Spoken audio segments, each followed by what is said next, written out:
Welcome to the 100th Monkey Radio with Tom and Ramon. Oh my word, it is just a beautiful day here in Western Washington.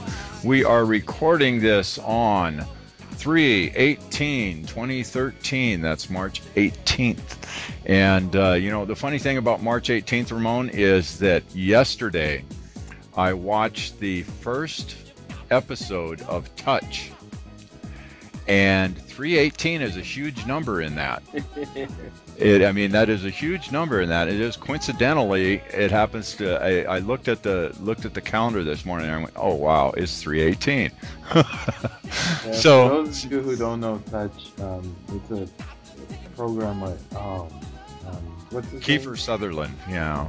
Yeah, it's it's all about numbers and sacred geometry, and I highly recommend it. Yep. That's maybe pose that question to our guest tonight.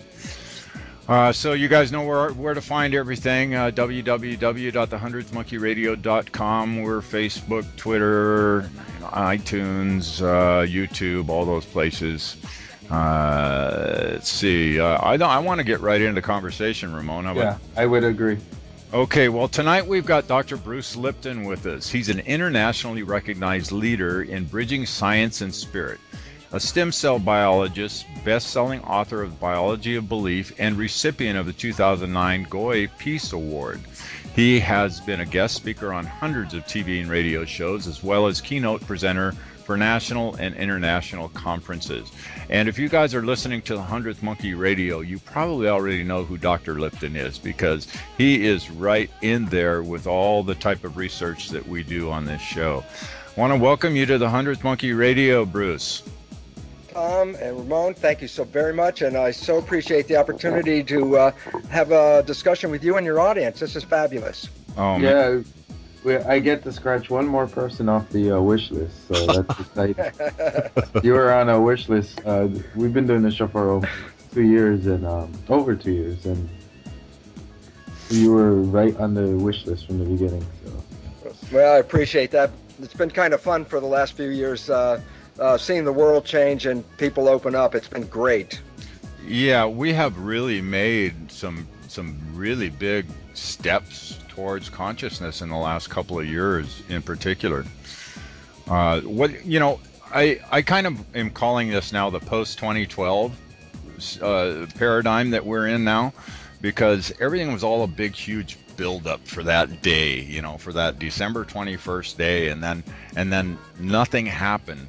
And now I see everybody is all those people that were on that bandwagon are having to refocus their consciousness on where they want to go with life. And so I don't know. I like the post-2012 paradigm a lot better than the pre-2012 paradigm. Oh, It's interesting about that, Tom, is that it was an evolutionary switching point.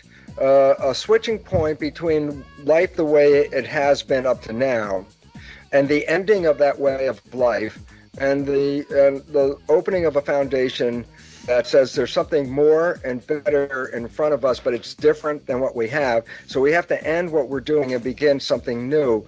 And so it's an evolutionary switch. And you can see it. I mean, almost every day there's more opening of people, more awareness, more consciousness. And this is what the evolution is all about. And what's really that the audience should really recognize this is that crisis precipitates evolution, meaning that you hit the wall, and guess what? Now you have to do something different. And the world is in crisis. Well, we can look at individual crises.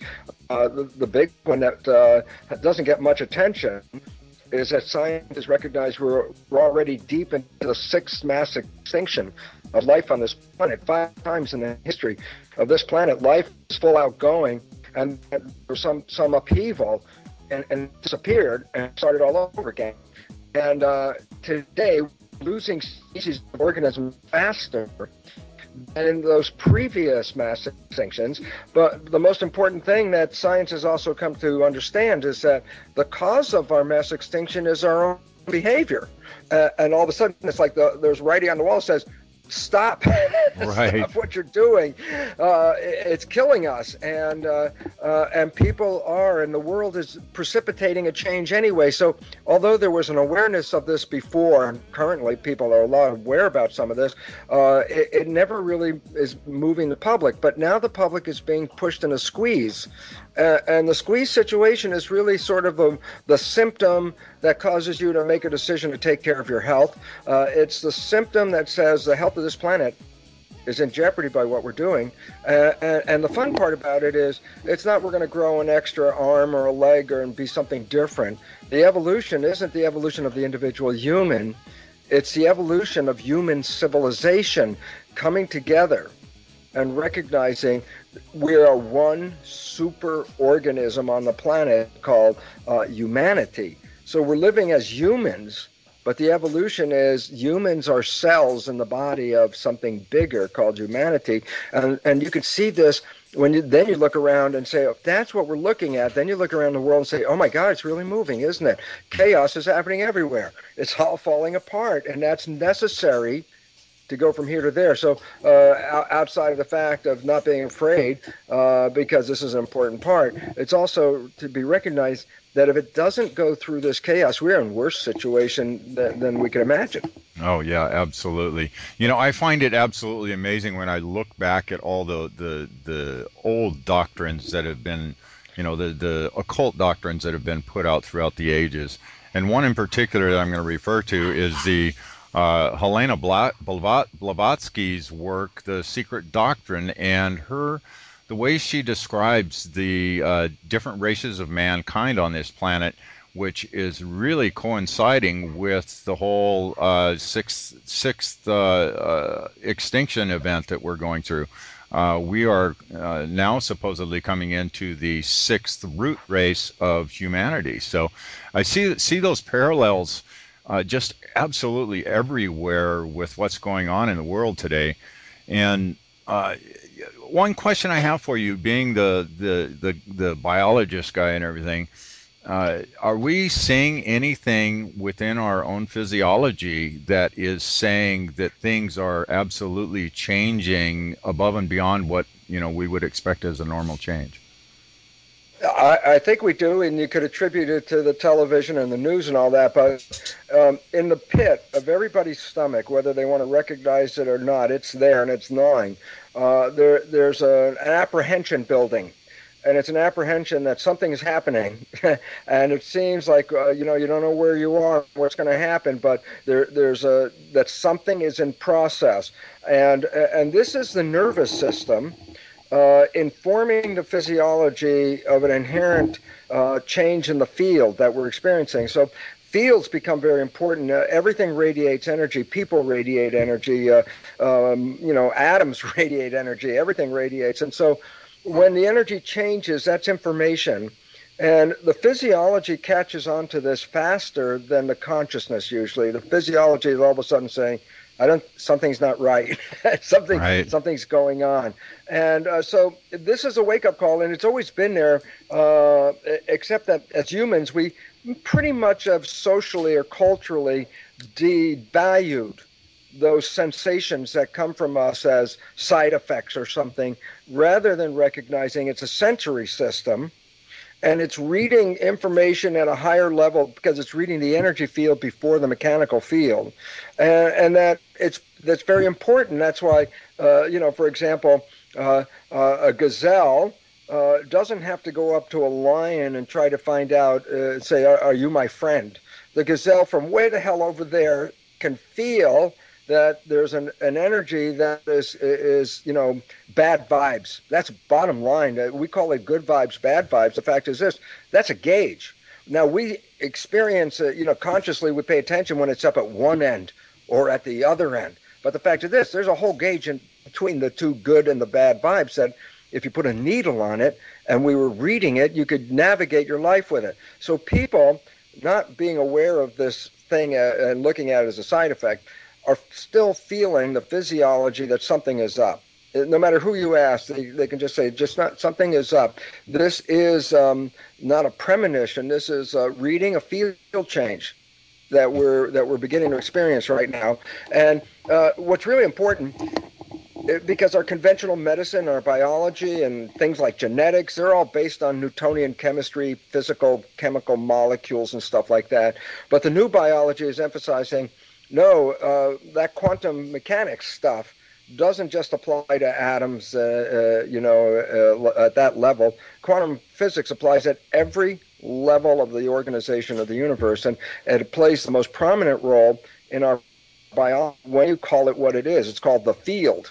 We're in a field of energy which is influential, and it's interesting because today's world of quantum physics, yes, the field is a realm of energy, like blah blah blah, and then I say, give me the definition of the field, and I say, okay, invisible moving forces that shape the physical world, and I go, okay, you know what's interesting? Long time ago, before we had the science, they had the experience of that energy changing the world, but they gave it a name called spirit, which is invisible moving forces influencing the physical world. And now we have a science behind it. So it's really a joining. The newest science is joining us with the oldest belief systems. And when you start to understand that there's energy, it shapes who we are, we give off energy, the whole world is energy, we have a system that reads energy, then you start to recognize there's a different biology than genes and chemistry going on here. And it's a wake-up call, and that's part of the evolution because people have to know who they are. We have been led to believe by the conventional scientific community that we are biochemical machines controlled by genes. Well, it's like, well, we in a sense are biochemical machines, but we're not controlled by genes. We're radio-controlled vehicles. The controlling factor is not built into the system. It's outside of the system. It's the field. Right. And when people recognize this, they start to see who they are, and they'll start to see how powerful they are, because this is the biggest issue on this planet. Because we base people on how much power they wield. And you guys say, oh, these are very powerful people over here. Look how much influence they have in the world. And here's people with no power at all. And there's a joke, if you understand the new biology. And the joke is this: everyone in the world is equally powerful in their creative abilities. Now, that sounds kind of weird, except then you say, well, wait, if we're all equally powerful, then where the heck did those other guys get all that extra power from? And this is the joke, and unfortunately also the truth, but we become aware. Here's the point. How did other people become more powerful? They didn't become more powerful. They took away the power from the rest of us. And we believe we are powerless creatures, and if viruses and bacteria can take us down, and don't eat the Twinkie because there's sugar in it. And these belief systems, and we buy into weakness and vulnerability and all that. That's our belief. We've been programmed. Who do you think you are kind of belief. And the issue is this. If you understood you're a creator, it would be a whole different world at that point. Right. And the reality is we are creating, but we're creating through our perceptions and our beliefs. And if we get programmed to be powerful, then we will end up being powerful. If we get programmed to be weak, we will remain weak. And in fact, there was a book called Rich Dad, Poor Dad. And basically that was a sociological study about rich people always staying rich and poor people always staying poor. And it turned out it was programming. So right. we are programmed, and it's awakening to the program. When you own the program, you become the programmer. When you don't own the program, you have been programmed.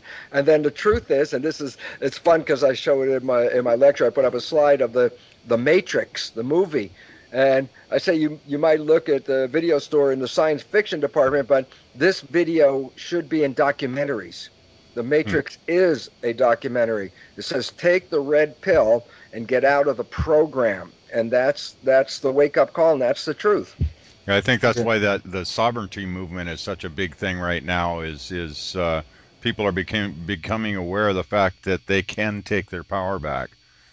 Yeah. Yeah. Yeah. That's it, Tom. Yeah, what you guys are doing now, as far when I say you guys, I'm talking about the science community, the scientific, let's say, out-of-the-box scientific community is doing right now is really giving legs to people understanding what the hell's going on this planet. We're getting that validation from the science community finally, which I don't think we could have made a big shift planetarily without having that scientific community behind us and being able to show some evidence to, all these myths and mysteries throughout our history that there's something to it. Yeah, Tom, we talk about programming, you see, and each culture is programmed. Each culture has a character and a way of life, and their culture or the way they live is based on their behavioral programs. And when you change the fundamental program, you change the culture. Okay, and the program in our world changed to the current state, which is called materialistic science, after Charles Darwin. Before Charles Darwin, the church and the priests with their black frocks, they ran the show. They told you what was true, and and there was a fee for it. But they represented truth. You had a question 200 years ago about anything about life, you go to the guy wearing the black frock. Okay, right. And then I say, but after Charles Darwin, the beliefs of the civilization changed. Before that, how we got here, what are we doing, and all that kind of stuff. Those answers came from the church. Once science took over, we accepted answers from science. Oh yeah, genetics and evolution and all this material mechanical stuff, because it's called scientific materialism. It doesn't focus on energy. Well, the significance about that is that they became the truth provider after that, because they gave us the foundational answers to what are called the perennial questions. That determines the culture. Whoever gives us the answers to the questions of how do we get here, why are we here, and how do we make the best of it, whoever gives us the answers, they become the truth provider for the civilization, because any other questions you have, you go to them because they are the truth. So before the church, you had a question about anything, the priest as a representative of the church. Now, today's world, no, you don't go seek truth at the church. We have been programmed to seek truth from science, the guys in the white coat. So the new priests are the white coat guys, okay? And the relevance about that is that science changes, and sometimes it's a very difficult transition when you change something that is fundamental to a way of science, and you step outside the box. It is very difficult to get the dogma, conventional, trained biologists to look outside the box, because their blinders have been shaped by the culture in which they live. When Newtonian physics was in charge, that was cool. But in 1925, they all got together and said, guess what? New universe. This is a whole way different. It's not atoms anymore. It's the energy under the atoms. And it's like, well, if you were there and you were a physicist and you came home from that meeting and you thought, hell, man, I'm teaching at the university. I've been doing research on this Newtonian physics and succeeding and making money. Why would I change? Right. And the answer was, it was very difficult, because the change was so profound that people at this moment still don't pay attention to the fundamental tenet of quantum physics, which is that the universe is immaterial. And in fact, in an article by a physicist from Johns Hopkins, he said the universe is immaterial and spiritual. And what he meant by that is, this was from day one, quantum physics. The scientists owned the statement and their research and said, consciousness is involved with the unfolding of life, that the observer influences the experiment. And when you're living your life, the consciousness behind you is the observer, and you're adjusting your experiment. And so this old science that is all based on chemistry and genes and stuff like that really can't easily drop the chemistry and go into the energy of thought and consciousness, and they don't want to, for a simple reason. How much did they invest in the old belief system? Ramon, Tom, let me ask you guys are doing this show. Obviously, there's a large number of alternative ways to generate energy besides burning fossil fuel. Oh, yeah. There is? And then I say, where are they?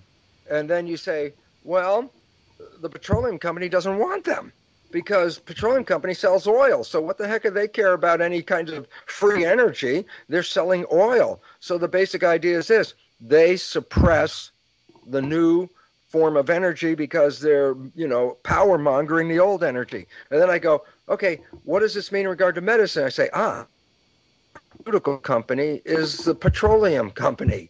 And when you start talking about healing with thought and energy and belief and all these things, of course we get the backhand from conventional science, because they're being manipulated by the pharmaceutical company just as energy is being manipulated by the petroleum industry. Right. And so what are we doing? We're beginning to find the structure that they've held on to is not appealing to a younger generation called the millennial generation. Those are people 40 years and under. That's the baby boomer previous generation. The current generation is labeled the millennial generation. Well, they are the source of evolution. They are the source of evolution because, A, they can't get into the structure. Look, my dad has, a 5-car garage filled up with all these things. I can't get a job to pay the rent. I'm living at home, Right, right. And all this is why you can't get into the structure. So what does that mean? Now, here's the exciting part. That means nearly 50% of the population doesn't give a damn about the structure. You tell 50% of the population, hey, listen, the Dow Jones just crashed. And they go, yeah, so who cares? What do I care? And basically you say, what does that mean? It says 50% or more of the population is not attached to this structure. They don't give a damn. And why is that important? It's because the current structure is leading us off the edge of the cliff anyway. And so there's a balance of power shifting at this very instant, because there's more influential control from the millennials than in the past. And as a result, they're the Occupy movement. They're if you're an old guy like me, there was a song 100 years ago called The Low Spark of High-Heeled Boys by Traffic. And it was the low spark meant they just didn't feed the system. And the system collapses when the energy isn't put into it. Well, the millennials are creating a new world.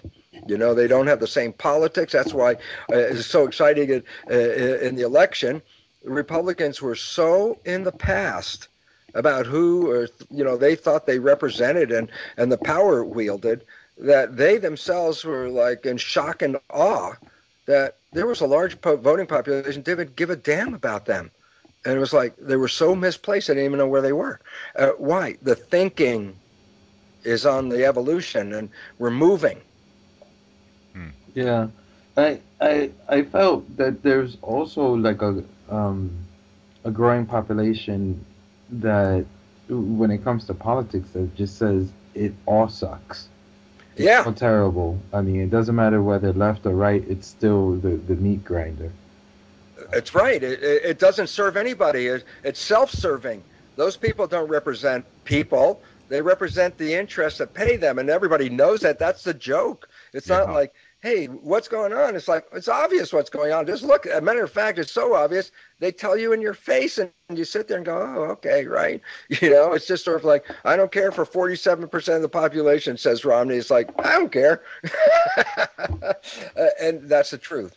Yeah. And all of a sudden you start to realize it's going to collapse. If it doesn't change, the extinction is going to ride up faster than anybody thinks. I mean, they're talking about, here's a number that, for you young guys, it should be considered that in 30 years, they anticipate there won't be fish left in the ocean.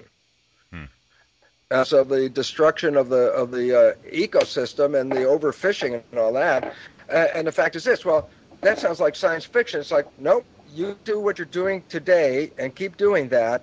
And not even, and it will get worse usually. But if you just do what we're doing today, 30 years, no fish. And it's like, wow, that's science fiction, man. Yeah. Now that you said that about the no fish, the Monsanto group coming out with their biogenetic fish. I'm screaming. Yeah, tell me about it. It almost seems like sometimes that there's certain things, like, I don't want to sound like one of those guys, but it sounds like it's being pushed upon us on purpose, the whole extinction thing, because especially with the stuff Monsanto is doing, it just seems. This is absolutely a fundamental understanding, and it's really required that people get this for the following reason. Michael Moore had a movie out, I think it was called Corporations, A Love Story or something like that a while back. And, oh no, Sicko. It was Sicko. Right. And there was a quote from a British member of parliament. I love this guy. His name is Tony Benn. And he, as a member of parliament, he said simply this: governments do not want a healthy, intelligent population because they are very difficult to control. That's a given.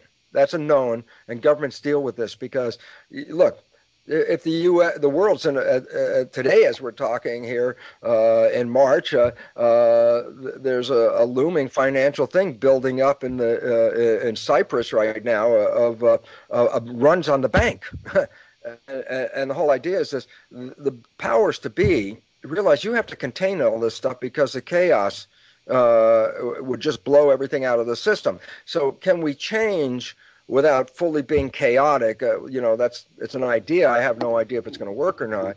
But the existing powers are more not looking for the change. They just want to keep it the way it is. So as Tony Benn says, governments do not want a healthy, intelligent population. Being a member of the states, I feel that I can say this as a citizen, is that in the last, ever since Ronald Reagan, essentially, the U.S. has become sicker and less intelligent to a degree that's shocking. Yes. And the fact is this: is this an accident? And I say, I believe not at all. I believe this is a way of keeping the lid on things. And the food, this high fructose corn syrup, for example, the scientific research that doesn't get out is totally amazing. There was one study where they had two groups of people doing learning experiment, and learning memory. And they gave one group sugar drink with, sucrose sugar, the old-fashioned white one, and then they gave the other group drinks with that high fructose corn syrup, the kind like in Coca-Cola and stuff like that, And they tested them, and it was like a profound difference in the ability to learn and remember when the high fructose corn syrup was used rather than sugar.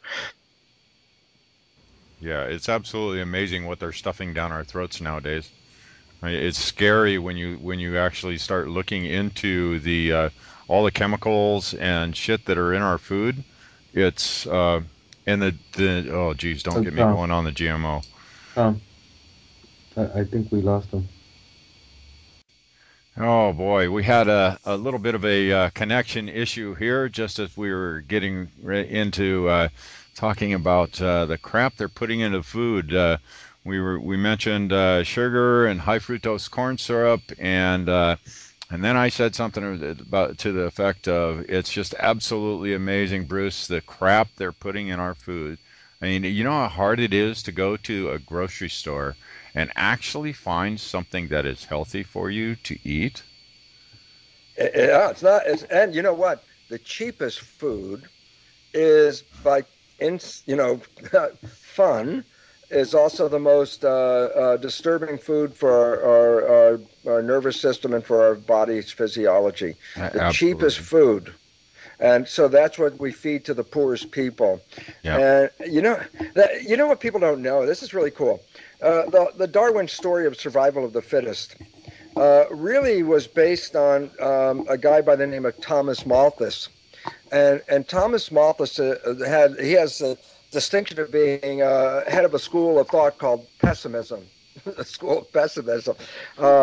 He became big because he wrote a book once about how the farming of food, like the grains and all that, grows arithmetically, and that means I plant a bushel, I harvest my wheat field, my acre, let's say, and I got a bushel of wheat this year. And then next year I work really harder, and I get 2 bushels of wheat.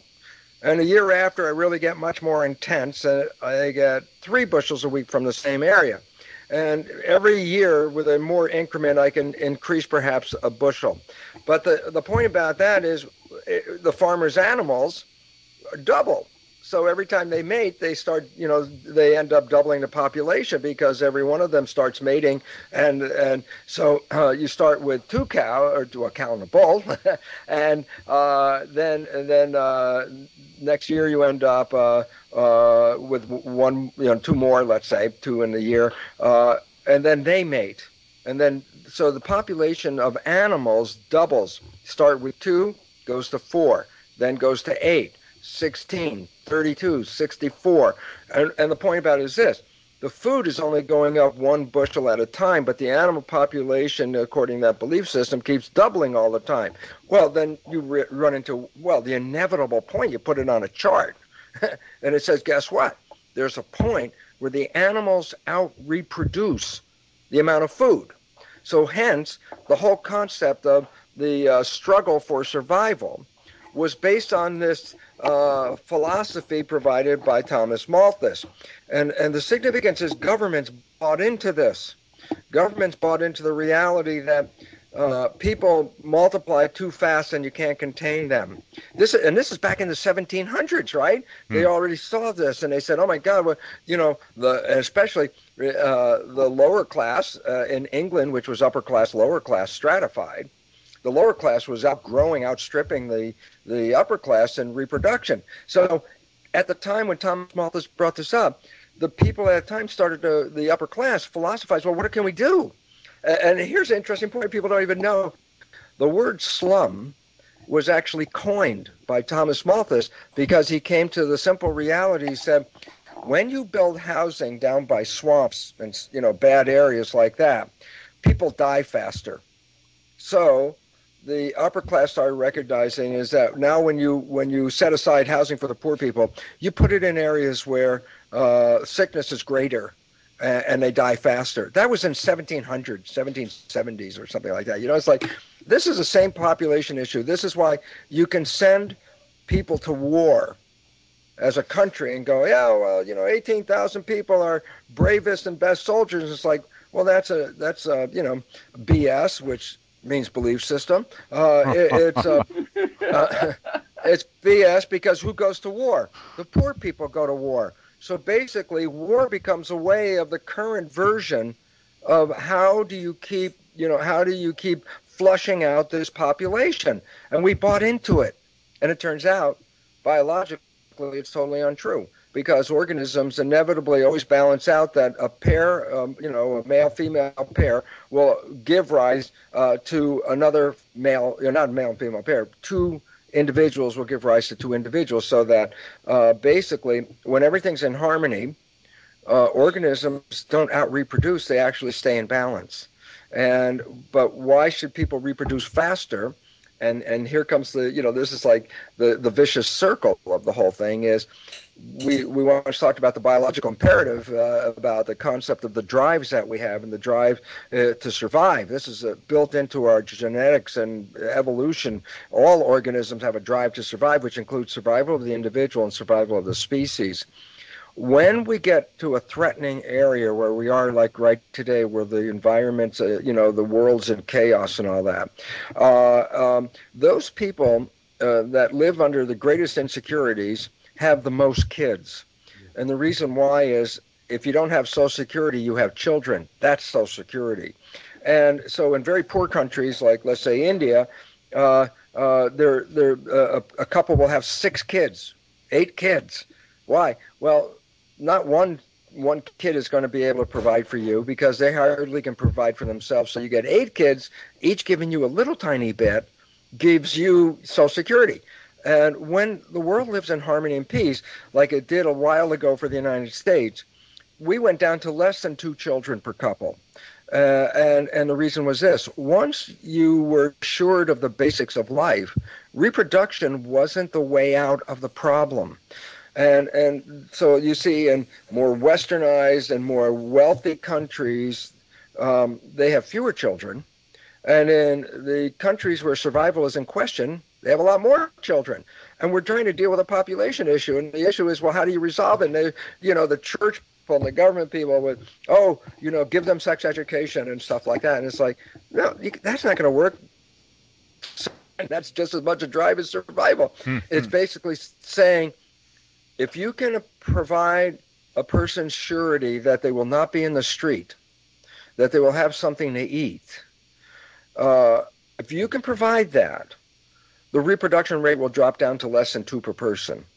It already does that. And can we provide that? And the answer is, my God, what it takes to feed those people, we throw away every day, Yeah. you know? Yeah. And so it's the millennial people who are global in their vision versus the older people, which are, focused on their place where they are. The millennials have a global vision of life. They see people everywhere as being more equal than older people do. And so this is part of this transition. When we start to see that if you take care of the people, we're not going to have a problem with population. Population will go downhill, not go uphill. But we have old thinking. That's the old school. That's Right. the old Darwinian belief system. And it's like, until that changes, but I say until that changes, it is the policy of governments everywhere. And it's interesting because when Darwin wrote the book, the title of the book, The Origin of Species by Means of Natural Selection, the publisher, John Murray, said, as publishers would, he said, that title sucks, man. Who's going to buy that book? They changed it and put a subtitle down, which really talked about the races. It talked about the survival of the given races, and basically what that was really coming down to was, oh my goodness, this is how we keep the race alive. There's rules here. It's evolution and it's survival with struggle and fighting and all that kind of stuff. That is the guidebook for the leadership of the world at this moment that are supposedly saying we're at the helm steering this thing. It's like, well, you're steering it with the wrong map, and that's why it doesn't work, because that evolution turns out not to be a competition for survival. That evolution is not competition. In fact, evolution is by definition cooperation. And so you look at our world, which is completely built on the white coat science view of how science reveals the world. They give you Darwin's story, and now we accept that there are people who are less than worthy of life, and so they should die, no problem. You got all those people dying in Africa. It's like, well, that's Darwinian. It's okay. According to Darwin, they're the weaker ones. They should get to die. And this is an old belief system, because the new belief system says, look, the garden was never a battleground. The garden is a garden, is peace and harmony. And now the new science is finally coming out saying evolution is not driven by competition. Evolution is driven by cooperation. And this is what you see. And again, let's underscore it. The millennial generation is a different generation because they're more really in tune with the concept of cooperation. They get together and they become one. They see that. So this is the new vision that is coming into the world. Now, it's hard if you see where it's going and where it really would go and the benefit of where it's going. It's hard to see that and also know that the powers to be don't want it to change, because then the power balances all shift. And so, but we have to see it fall apart. And that's why I got very hopeful with the elections in the U.S. when the money that I thought was going to buy the election for corporations, almost all of it went to nothing, because the people woke up and said, I'm not buying that story. That is evolution. That's consciousness coming to the front. And that to me is very exciting. And that is pretty close to 2012 stuff as well. Yeah. There's a change. Yeah. So we're into it. Yeah, I feel like we got a big milestone coming as far as social consciousness is concerned. Something that has to happen for us to get over the hump, so to say, and start moving in the right direction globally. We've got, we're so divided. I mean, we've got everything is a division. We've got, your Democrats and Republicans. You've got black, white. You've got, everything is. Our school system teaches us to be divisive with each other. I mean, you have to have a better score than so and so. You need to, I just wonder what that hump is that we have to get over to, start moving forward with I don't know, some kind of a rational thought. Yeah. Well, I think, Tom, you brought this up before when you talked about, that communities are coming together. People are starting to recognize, don't depend on Big Brother up there at the top. You got to take care of yourself a little bit more, and return back. I hate to use the word because it scares a lot of people, but we have to become accountable, and the other word is actually the word is responsible, because we also have to know that we're creating this situation, and if we want to change, then we have to change. And this is what the evolution is calling for. It's not a new species. It's just we've been given powers that we have not exercised. And it's interesting because I have a new book coming out in May called The Honeymoon Effect. And just think about this for a second. Now, I asked people, I said, go back to a time in your life you fell head over heels in love with somebody, a big love thing happening a lot. And I say, go back to that time and contemplate about it and just think about, were you healthy back then when you fell in love with this person? And most people say they were exuberantly healthy in that love period. And I say, did you have energy? We all laugh because everybody knows you made love for days without stopping for food or sleep.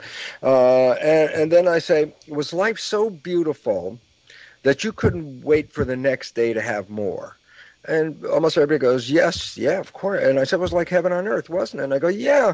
And then I say this, that was not an accident. That was a creation. You manifested that. You did something to manifest it. And then you unconsciously, and I use that word very important, unconsciously lost it. And then it disappeared. So there was this period, love might still be there, but it's more like everyday work and love and stuff like that. It's not like the honeymoon, like, wow, I'm so happy to be alive. It's so beautiful here, and all that. And what's different about the two is to understand this very fundamental difference. So people get this. This is the key. My belief, this is the total key to unlock everything we're talking about. And here it is. There are two minds working interdependently. One is called the conscious mind, one's called the subconscious mind. They have different functions and they learn in different ways, and that's very important to understand. The conscious mind, the latest evolution of the brain, is the seat of our personal identity, our spirit, the base where we are unique and as individuals, that we are the conscious mind in the sense that imagine yourself in a big room with a desk and like on Star Trek, you're looking out the windows of the ship at the galaxies. You're in there, your spirit, who you are. And the subconscious mind, that's very different. The subconscious mind is the equivalent of a tape recorder. Old-fashioned technology, still there. And I would say you record something on a tape, you put it in a machine, you push play, and it records the program, it plays the program. I say every time you push a button, it plays the same program. Yeah, it's called habits.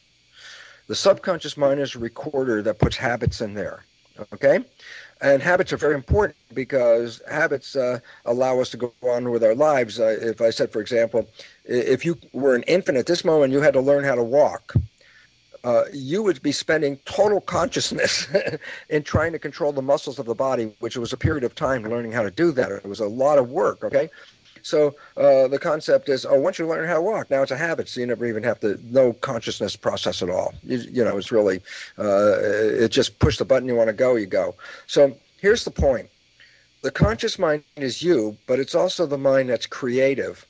And it's the mind that has listen, this is so cool, wishes, desires, and aspirations. So I say, Ramon, hey, tell me, man, tell me what you want from your life. The answer you give me will come from the conscious mind because that's the creative mind. And that's the one that can think into the future, for example. The subconscious mind is a stimulus response, just like consider a jukebox with lots of, in the old days, God, I'm old, records in there. And you push a button, and that record plays. You push this other button, that record plays. Well, the subconscious is sort of something like that, okay? Well, here's the issue.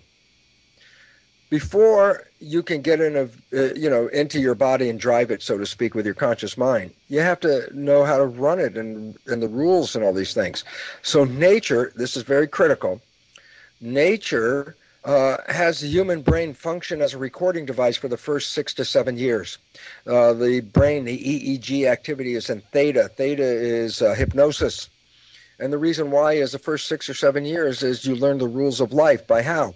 By recording other people, your parents, your family, your community. You record their behavior and how they respond to life. And that's like a recording. It's now on the tape. You need to have a behavior that involves something like that. You push the button. What you just saw is now going to be your behavior because you recorded it, okay?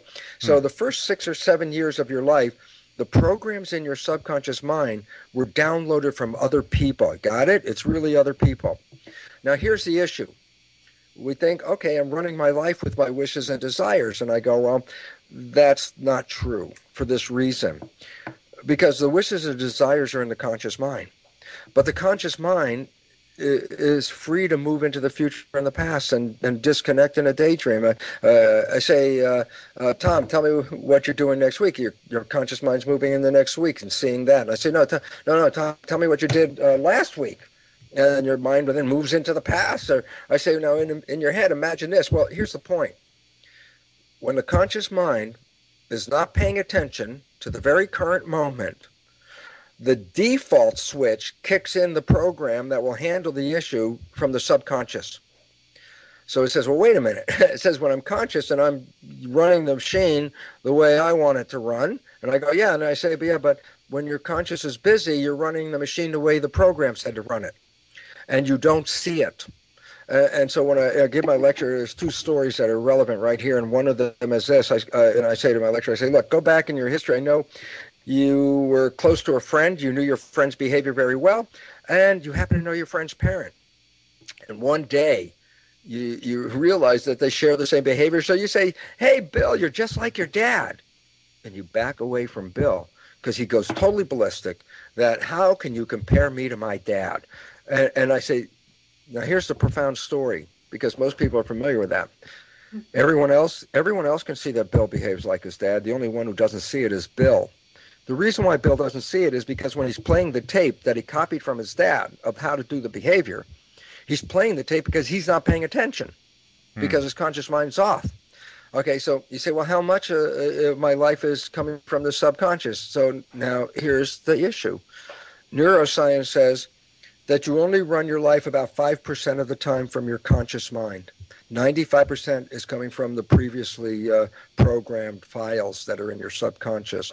The reason why that is simple, because our conscious minds are always flitting from one thought to the next thought to the next thought. When the conscious mind's in thought, it's not observing what's going on. The other story that I tell that then relates to this is I say, look, when you first learned how to drive a car, you didn't know how to drive a car, but you had to practice, and then you made it a habit. I drive the car by habit. I drive a long time. I don't need to pay attention. The keys in the ignition, I'm off, man. I don't even look at the dashboard. I'm gone. And I'm going. So there's a point where you can drive the car with the subconscious. So I say, here's a scenario. You're in the car.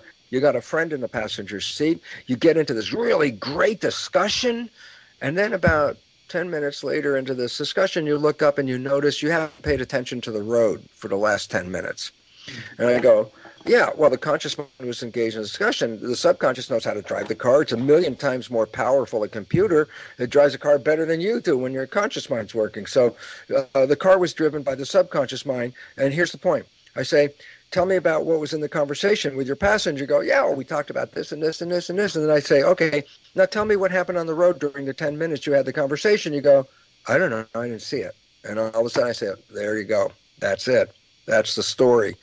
When your conscious mind's engaged in thought or focused on some particular detail, all are defaulted to the subconscious, but the subconscious programs that play those behavior while you're not paying attention, fundamentally, they're not yours. They came from other people.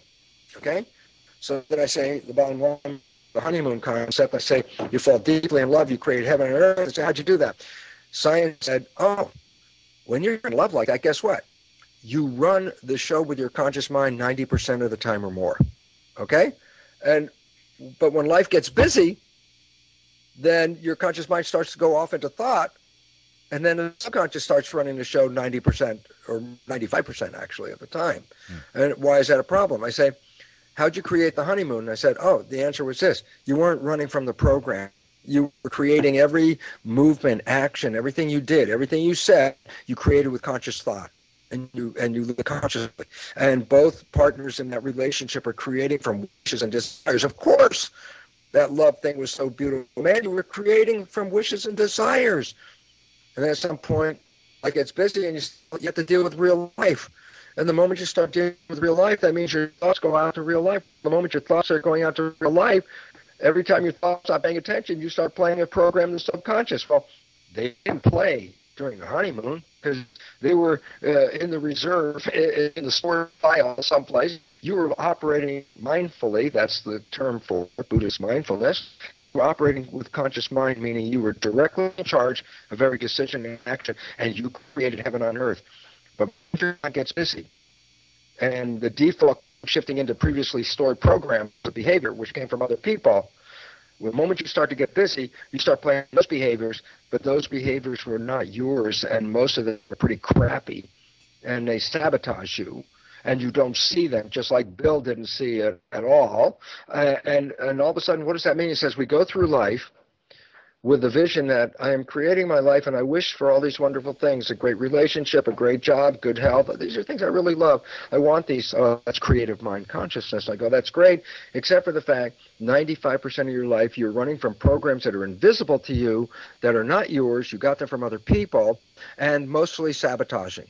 And then I said, what does that mean to the individual? Well, they don't see the program. They don't see the subconscious. They still thinking they're controlling it, but they don't realize, no, they're not. And as a result, they move forward thinking, this is what I'm trying to get. And when every time they hit the wall, oh, it's like, oh, the universe is against me. Oh, it's not in my fate. It's, you know, oh, that's not for me, or whatever it is. And I go, that's where the problem comes from. Because when you fell in love, guess what you demonstrated? You demonstrated you could create heaven if that's what you wanted.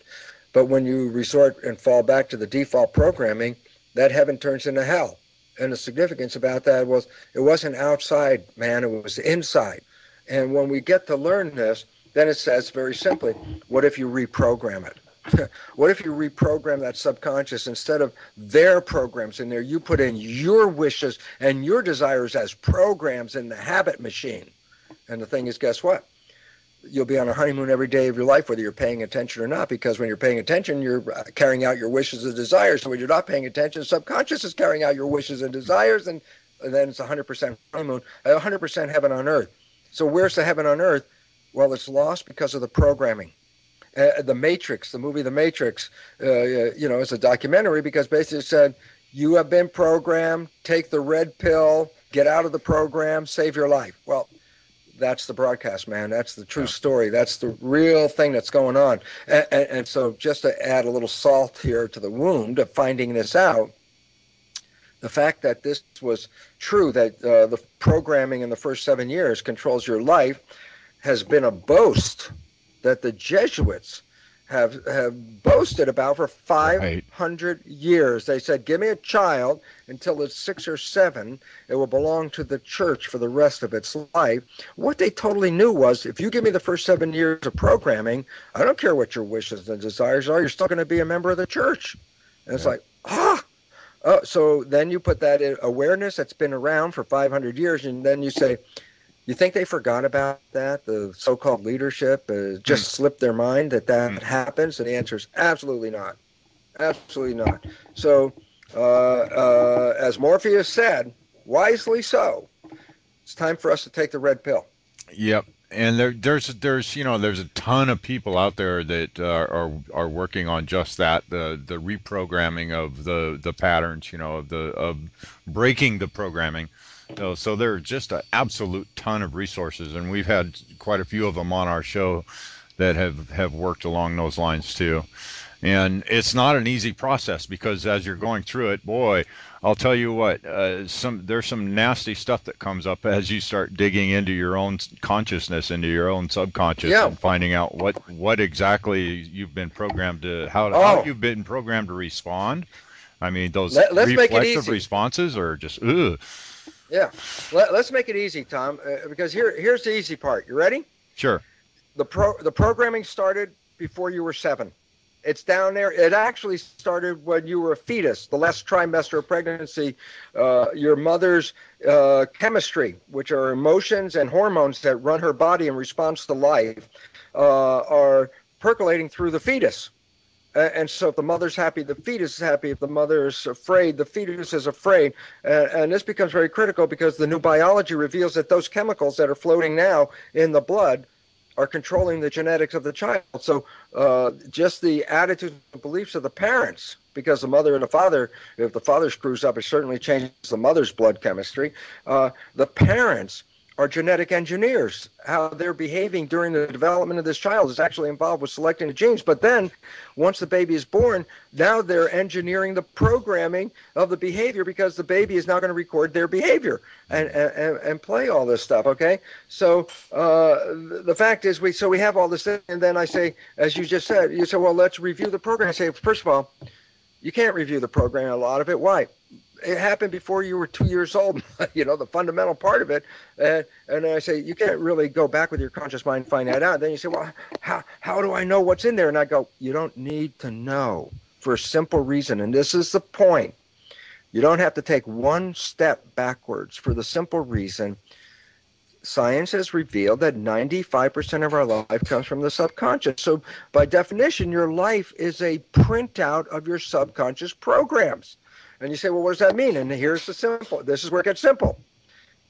The things that come easy to you, the things that you do with no sweat, and the things you have, and they're around you and all this, they come to you because you have behaviors that support them being there. But anything that you have to work hard for, you struggle over, anything you sweat over and say, oh my God, I can't really ever get there, and I'm always trying to get there, and the harder I work, it doesn't seem to work. It's like, oh, anything you sweat over because the subconscious has programs that do not support your destination. So basically, do I have to find out who gave me that program? I say, absolutely not. Do you have to remember the experience where it happened? No, absolutely not. Because what's the program? Let's say, I don't deserve. So what does that mean? When I'm not paying attention, 95% of the time, my father's admonition that he used to yell at me because I would throw a tantrum, and he'd say, you don't deserve that. So, okay, that's my recorded program. 95% of my life, my conscious is busy. I push the button, and the behavior is do not deserve, which means, if you play that behavior out, then whatever thing I'm going to do, I'm going to screw it up to make sure that the program is right. Look, I don't deserve this. See, the program is right. So we make the program reality.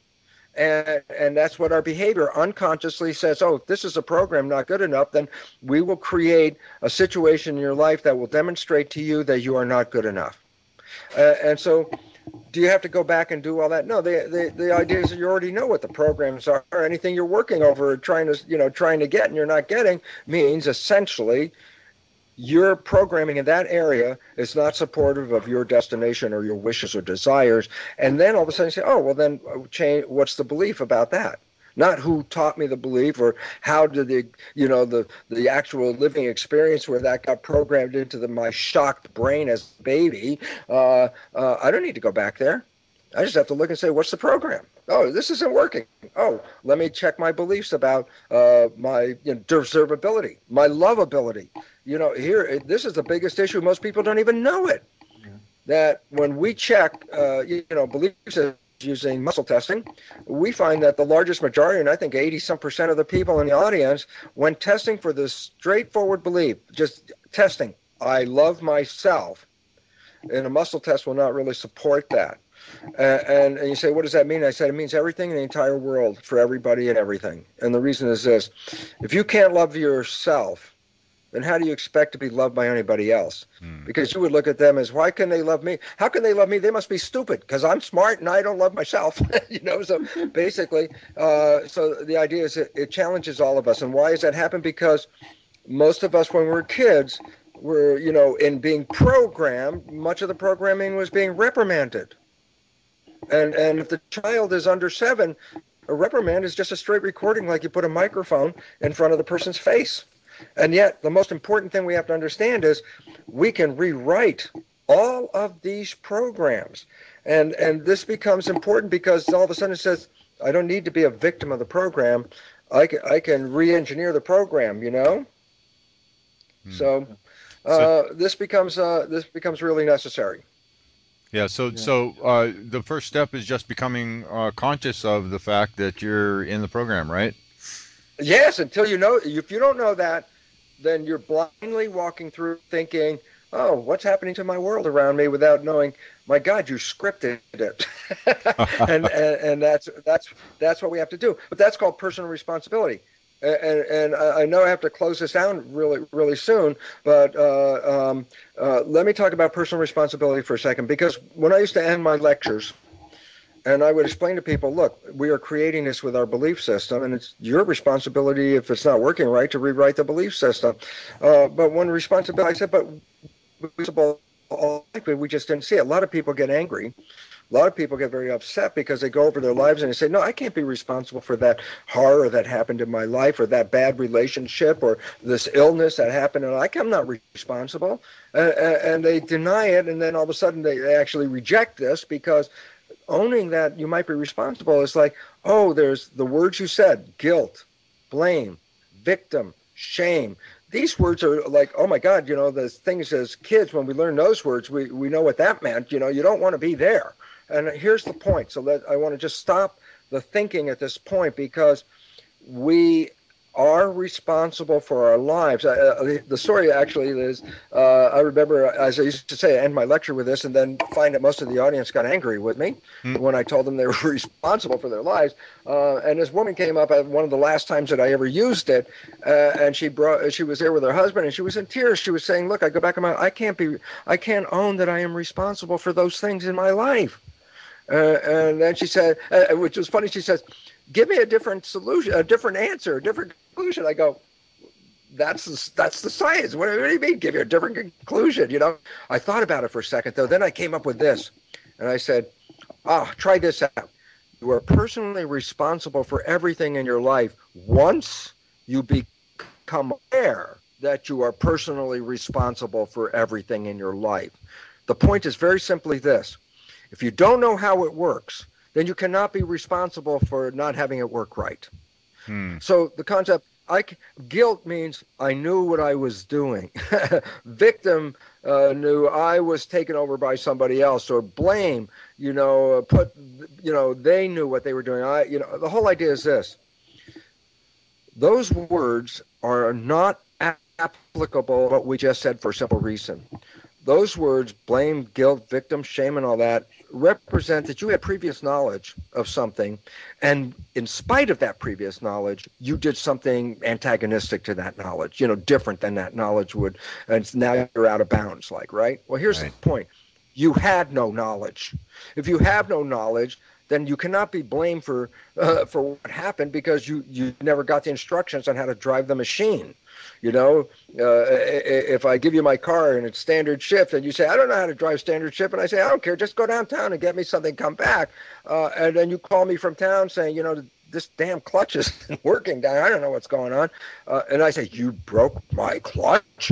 And the fact, I didn't teach you how to drive, but I said, take the vehicle. How can I blame you for the clutch?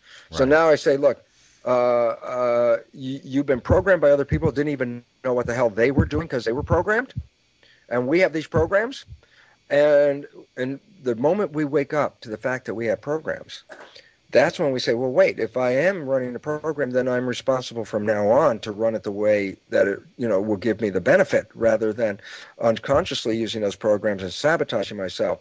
So I want people to understand this. We are personally responsible for everything in our lives, but that only applies when you understand that you are responsible, and that how you got manipulated, and when you have a knowledge is power.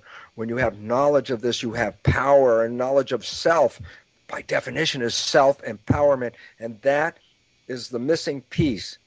That when we know we've been programmed, we also know we can change, and that means then we are not going to be the victims of our programming, because we're going to change our minds.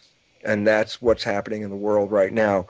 People are changing their minds about the way the programs have led them to where they are, and that means the programs will start to change as well. And so I think that's what I can say, but because I have to close our Right. communication down at this moment. Yeah. But I hope that was useful information for you and for the audience. Absolutely. Very well said.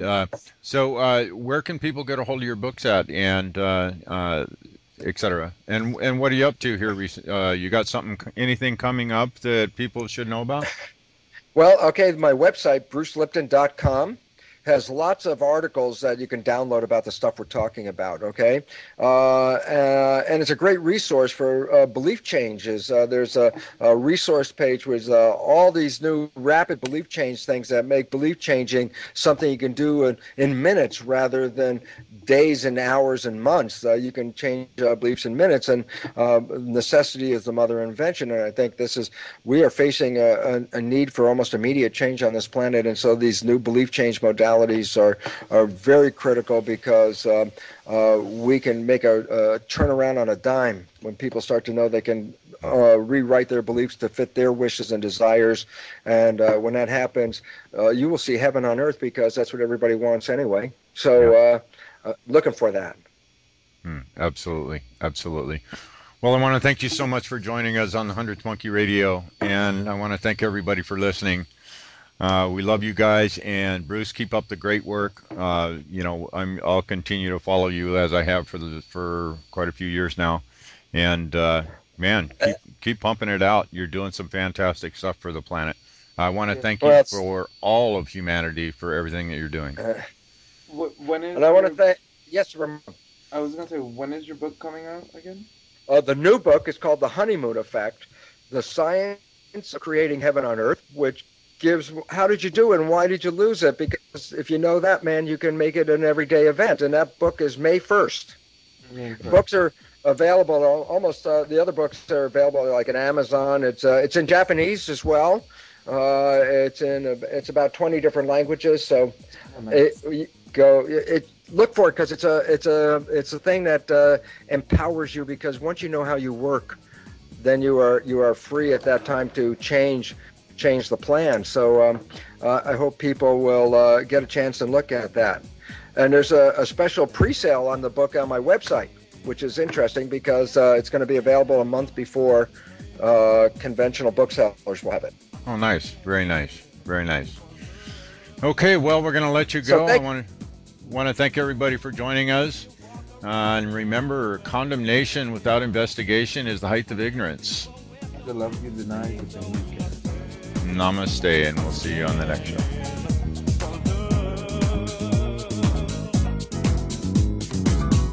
Solve the problems that divide the world of black and white. To end the racism, we've got to fight. So